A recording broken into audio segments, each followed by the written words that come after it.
Good day. Welcome to my channel.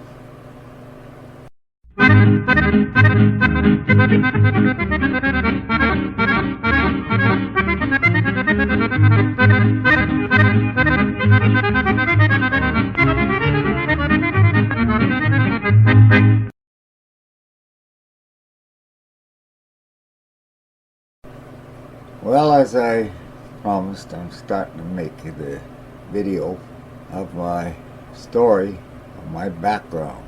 First of all, I was born June 26, 1949. My parents were Sam and Joan Johansson. My original birth name was Kenneth Vernon Lind, or Johansson. So used to saying Lind that you don't even think when you start the background. My blood father was an alcoholic, and my blood mother, she ended up in the mental institution in Pinoco, Alberta. My present parents that I had that raised me, my mom, and this is why I always separate from my mom to my mother. If I say mother, I'm referring to Joan. If I say mom, I'm referring to parents. Now, my parents, the background with them is my mom was the sister to my blood father. Her name was Esther Helga Alexandra Johansson. After the war, World War II was over, my dad and my blood father helped well, there's a little bit of history that goes on there. I won't really get into that. But in any case, my dad and my mom ended up getting married in Sylvan Lake, Alberta.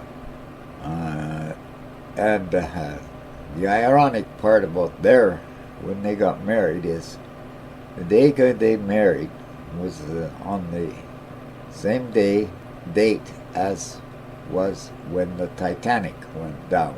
So I could never forget their anniversary. Anyhow, coming back to my life, that's my background for my parents. My mom and dad's my dad was Gustav Christ. I gotta think for a second here.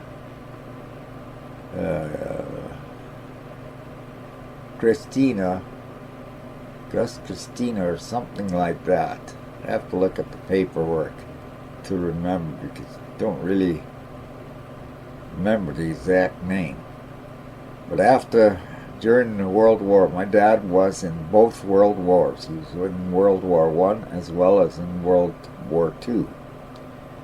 In World War I, he was in the Finnish army out of Finland, as he came from Finland before he came to Canada.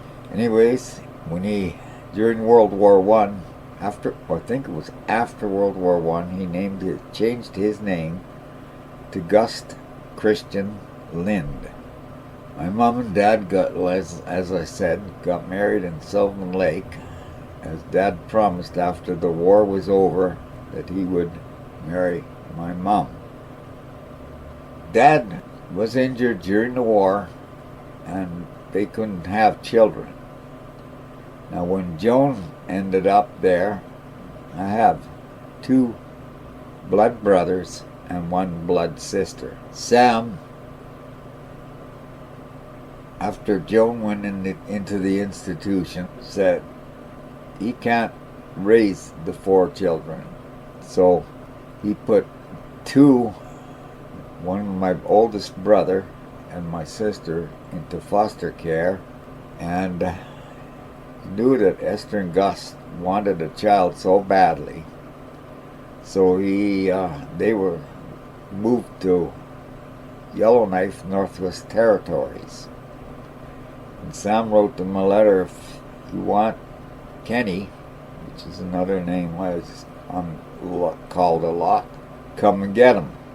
That you can have Kenny.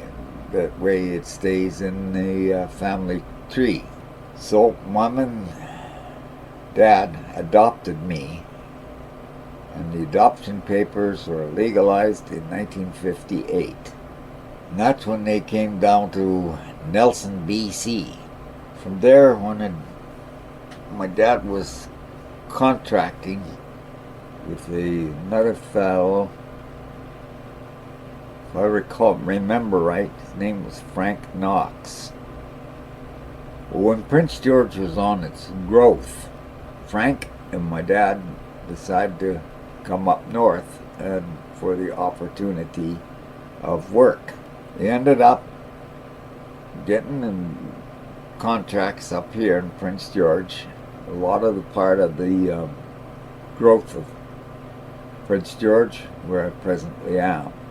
So when he got that, he got a 2-room cabin, and he set it up what is known now as the Miller Addition area. And Frank then went down to get my mom and myself and brought us up. Mom tells me how at the end there, when I was only 22 months old when I first came to Prince George. So we started our life living in a 2-room cabin. In 1952, my dad started the foundation of building our house, our family house, in 1953. Thus, therefore, when the city development, the address became 1953.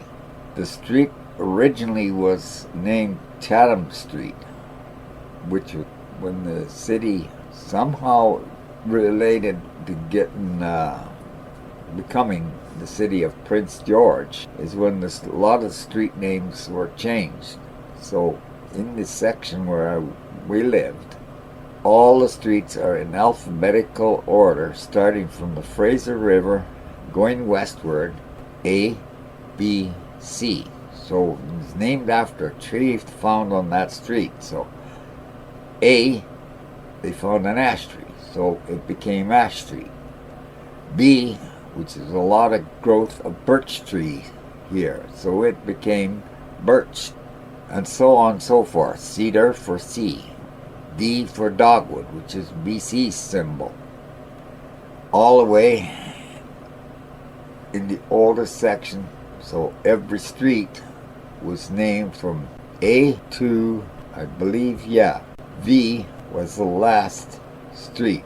But in between the streets, we had the 3 main ones that were named after a major city or a famous person. But when it come to the main streets, we had, the first was Queensway, relating to our queen. So it was between Ingledew Street and Juniper Street.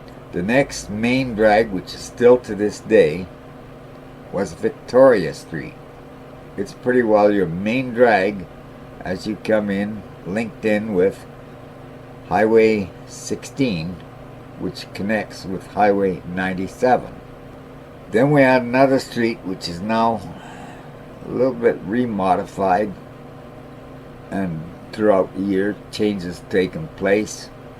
We had Winnipeg Street. Now if you notice, these 2 streets were the first 2 cities. Then the next street, 1 block over, was Vancouver Street, and we had Edmonton Street. So therefore those are the main north and south street. So when it comes to the downtown core, on the east end of downtown core, well, the first streets there were all named after cities or provinces of Canada. The next phase of Prince George was where, named after the most of the first settlers or famous people for the city that did work. Unfortunately, we don't have a street by our name, but we have one street that is close to our name. 1 letter different between our last name and the name of Lund. Lind was Lind and Lund was Lund. Anyway, I grew up here, so I started my school. Was the name of the school where I started was Knott Elementary. It's now called Ron Brent, and there's a reason why it was called Ron Brent. Ron Brent was the music teacher for Knott Elementary, and he was so well loved that in honor of him, they renamed it from Knott Elementary to Ron Brent Elementary. My youngest son started in that school. He was so proud because he knew that was his dad's school. And I still remember the theme song we used to have to win my time. And here's a big one from yesteryear to how it is today. When I started elementary school, we had to first start the day by singing the national anthem of Canada. Then we had to read a verse from the Bible and have a prayer before the class started. As the years was, well, Bible disappeared out of the school. Eventually, national anthems disappeared from schools, so you don't have that anymore. Another thing that has taken place too was the strap was taken out of the school. I think this has a big factor when you look at what is happening today. I personally say we need to turn the calendar back to like it was when I went to school. Then, completely after grade 6, grade 7 was just moved over as a new school was being built right beside Knott Elementary for high school. So that was opened up, and the first year when grade 7 was taken out of the elementary school and moved to high school. So the high school year was built right beside it, and they called it the Knott Junior High. Shortly after, it was renamed to Knott Junior Secondary. I failed grade 7 that year. So that year was, it was either 65 or 66. It would be 64 that I would first start. So 64, 65 season would be there. Have to do some math and calculating, but approximately get the idea anyway. Because I failed there, and I still have all my report cards yet from my school days. They said I was a slow learner, and they started a program rather than repeating grades continuously. They started a new program to which my dad signed the papers for the acceptance, and it was called the occupational program. Basically, what that did was taught you basic math, science, social studies, and introduction of what was called training on the job, because the goal was to get you into the work field. So I ended up into that. Working, I had a variety of places because we're placed in job sites for a length of time, either a month here or 2 weeks here or so on and so forth. So names of places I had this training on the job done. Irwin Homes. Oh, I should say before I get too far, they took an aptitude test to see where you qualified the highest in your interests. So that's how they placed you in this training on the job, the TOJ program. Well, mine became mostly with mechanical and electrical was my two high, and carpentry were my 3 highest fields. So that was the reason why they placed me starting with Irwin Home. I also got in with Trier TV, District Radio TV. That's how when I first started, as you see back there, those CB radios. Plus, above, the ham radio. Carl Strom was the owner of District Radio TV.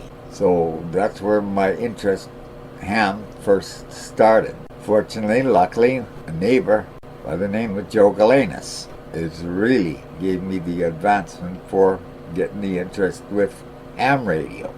Going back to the TOJ program, it's just a little fill-in from that point of Trotter and District. The real breakthrough came with me at Moore Electric. The fellow owner's name was Bud Moore, and he just basically opened a new shop. He was wanting a person basically to there. So he was willing to take me on not only with the TOJ program, but the opportunity to get a career in appliance servicing. Thus, therefore, I can't remember, I'm trying to think of the name of the organization with the rehabilitation center here. I got signed up to take the full course in Burnaby, BC for appliance service, receiving my tickets in appliance servicing. That consisted of 3 phases. Phase 1 was basic electricity, which is your house wiring, which was perfect because Moore Electric did house wiring. Phase 2 was major appliances. Oh, phase 1 also was small appliances like your irons, toasters, anything small. Phase 2 was your major appliances, washers, dryers, ranges, and microwaves. Phase 3 was refrigeration. Now, phase 1 was a 1-month-long course. Phase 3 was 2 months. So the balance was in the middle, which is the longest portion. If I remember right, the total was 10 months for the course, receiving my tickets, thus, therefore, ending up there. Not only did I learn the trade, but Bud Moore was also teaching me the business aspect of there. This is also the time when I had to learn to drive, and Bud started there, and I posted a picture of the first vehicle where I between that and my dad's truck where I learned to drive. Dad put me through the driving school called Caribou Driving School at the time.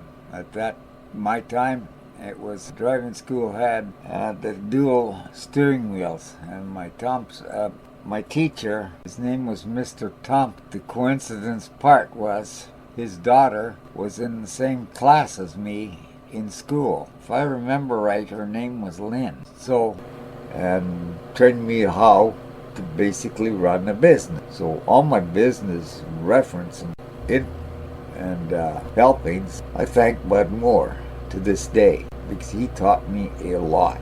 That's why the old gramophone right down there, that those radios and everything are sitting there, that gramophone is my treasure piece. Because when I first got that, and I was looking for the history because it still has the original tag on it where the item originally sold. It's an RCA Victor, sold in Prince George by Pittman's Music, plainly on there. So one day, this is years later, I was running into Bud Moore. He asked me what I was doing lately for a hobby. So I told him about that old gramophone.